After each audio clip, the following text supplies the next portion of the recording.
TCP sir, பார்த்து முடிச்ச உடனே கரெக்டா ஃபோன் பண்றேன்னா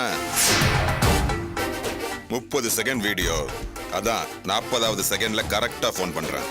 எப்படி பர்ஃபெக்டா இருக்கான் பாத்தீங்களா? அதிர்ச்சியா இருக்குமே. அப்படியே பேச்சு வராம நின்னுட்டு இருப்பீங்களே. எப்படி எடுத்திருப்பான், எவன் எடுத்திருப்பான்னு அப்படியே மூளை யோசிக்குமே. நீங்க பல இல்லீகல் மேட்டர் எல்லாம் பண்ணி மத்தவங்களை வேவு பார்த்தா, அதே மாதிரி உங்களை வேவு பார்க்கவும் ஆளுங்க இருப்பாங்கல்ல, அந்த ஆளுங்கள்ல ஒருத்தன் தான் நான். நீங்க பெரிய ஆபீசர் மட்டும் இல்ல சார், பெரிய இடம் வேற, பணக்கார வீட்டு மருமகன் வேற சார். இந்த வீடியோ வெளியே தெரிஞ்சா உங்களுக்கு அசிங்கம் இல்ல? அதுக்கு தான் உங்களுக்கு முதல்ல போன் பண்ணேன். இப்ப சொல்லுங்க, விஷயத்த சொன்னதும் உங்களுக்கே என்ன தேடணும்னு ஆசை வந்திருக்குமே. எதுக்கு சார், எதுக்கு டென்ஷன் ஆகுறீங்க? மாட்டிக்கிட்டீங்க, பக்குவமா அதுல இருந்து வெளியே வரதுக்கு முயற்சி பண்ணுங்க. டேய், நான் போலீஸ்காரன், டிசிபி, என்னைய மிரட்டியா நீ? இந்த வீடியோ வச்சு வேற யார சார் மிரட்ட முடியும்?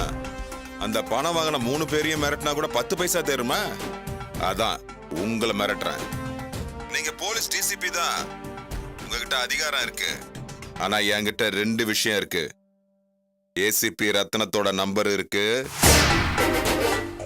அதே மாதிரி கமிஷனரோட நம்பரும் இருக்கு. சாதாரண நம்பர் இல்ல சார், வாட்ஸ்அப் நம்பர். நிறைய பத்திரிகைக்காரங்க, டிவி காரங்கன்னு இப்படி எல்லாரோட வாட்ஸ்அப் நம்பரையும் சேவ் பண்ணி வச்சிருக்கேன்.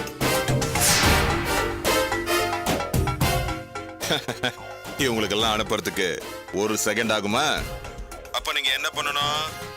ரொம்ப ஜாக்கிரதையா இந்த விஷயத்தை ஹேண்டில் பண்ணணும். என்ன நீங்க மரியாதையா என்னப்பா அப்பா ராசா செல்லோன்னு நீங்க பேசணும். என்னடா வேணும் உனக்கு? என்ன சார், உங்க சொத்துலயா நான் பங்கு கேட்க போறேன்? கொஞ்சம் பணம் வேணும், அவ்வளவுதான். என்னங்க? எவ்வளோடா? பரவாயில்லையே, அப்படியே ஸ்லோவா என் வேவ் லென்த்துக்கு வந்துட்டீங்க.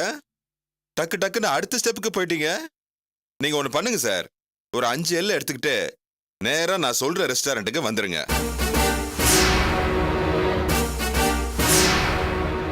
நீங்க வண்டியோட பின் சீட்ல பணத்தை வச்சுட்டு உள்ள போய் டீயோ காஃபியோ குடிங்க. அதுக்குள்ள நான் பணத்தை எடுத்துட்டு போயிடுவேன். டேய் டேய், நீ மட்டும் என் கையில சிக்கனன்னு வையே, ஏண்டா இவங்கிட்ட தப்பா நடந்தோன்னு தினம் தினம் கதற மாதிரி பண்ணிடுவேன். ஐயோ ஐயோ டிசிபி சார், இப்ப மிரட்டுற இடத்துல நான் இருக்கேன், சொல்றத கேக்குற இடத்துல நீங்க இருக்கீங்க. என்னமோ தப்பு பண்ணாத மாதிரி குதிக்கிறீங்க. இந்த டிசின்ற அதிகாரத்தெல்லாம் என்கிட்ட காட்டக்கூடாது சார். உங்க தலைவிதி, மானம், மரியாதை, யானை, கழுத, குதிரை எல்லாமே இப்படி என்கிட்ட மாட்டிக்கிட்டு இருக்கு. உங்களுக்கு இன்னும் 1 hour டைம் தரேன். 5 லட்சத்தோட ஃப்ரெண்ட்ஸ் ரெஸ்டாரண்ட்டுக்கு வந்துருங்க. டேய் நிறுத்துடா, 1 மணி நேரத்துல எப்படி 5 லட்சம் ரெடி பண்ண முடியும்? பேங்க்ல கூட அவ்வளவு பணம் இருக்காதுடா. ஒரு நாள் டைம் கொடு. பாத்தீங்களா, என்னன்னா கேன பையன் நினைச்சீங்களா? உங்களால 1 மணி நேரத்துக்குள்ள எவ்வளவு புரட்ட முடியும்னு எனக்கு தெரியும் சார். இந்த 5 லட்சம் ரூபாய்லாம் உங்களுக்கு ஜூஜிபி. சீக்கிரம் பணத்தை ரெடி பண்ணிட்டாங்க, வாங்க சார். உங்களுக்கு இன்னும் 59 நிமிஷம் தான் இருக்கு, மறந்துடாதீங்க, வந்து சேருங்க. Hello hello hello hello. டேய், என்னங்க சொல்றான்? 5 லட்சம் கேக்குறான். 5 லட்சமா? இல்லன்னா ரத்னம், கமிஷனர், பத்திரிக்காரங்க எல்லாருக்கும் அனுப்ப சொல்றான். ஐயோ வேணாங்க, ஏதாவது கிறுக்குத்தனமா பண்ணி தொலைச்சிட்டு போறான். முதல்ல அவன் கேக்குற பணத்தை கொடுத்து அவன் வாயை அடைங்க, இல்ல நம்ம மான மரியாதை எல்லாம் போயிடும். எப்படி 1 மணி நேரத்துல 5 லட்சம் எப்படி போட்ட முடியும்? பேங்க் அக்கவுண்ட்ல கூட 2 லட்சம் தான் இருக்கு. அப்பா கிட்ட கேட்கலாமா? அவர்கிட்ட கேட்ட அந்த பணம் வந்து சேர்றதுக்குள்ள விடிஞ்சிடும், டைம் ஆயிடும்.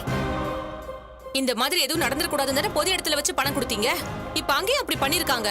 பேசாம அவங்களுக்கு நம்ம வீட்டுல வச்சே கொடுத்துருக்கலாம்ல. எப்படி 3 பேர் வீட்டுக்கு வந்து போனா எவனா பார்த்து வத்தி வச்சிட மாட்டானா? முட்டாள் மாதிரி பேசுற. இப்ப 5 லட்சத்துக்கு என்ன பண்ண போறீங்க? நீ ஒண்ணு பண்ணு, உன் நகையெல்லாம் கொடு. பேங்க்ல 2 லட்சம் ரூபா இருக்கு, 10,000 உன் நகையெல்லாம் வச்சிடலாம். வேற வழி இல்ல. பணத்தை கார்ல வச்சா எப்படி எடுக்கிறதுக்கு வருவான்ல, அப்போ மட்டும் அவன் சிக்கட்டும். மகனே, அவனை என்ன பண்றேன்னு பாரு. சரி, நீ போய் நகை எடுத்துட்டு வா, போ.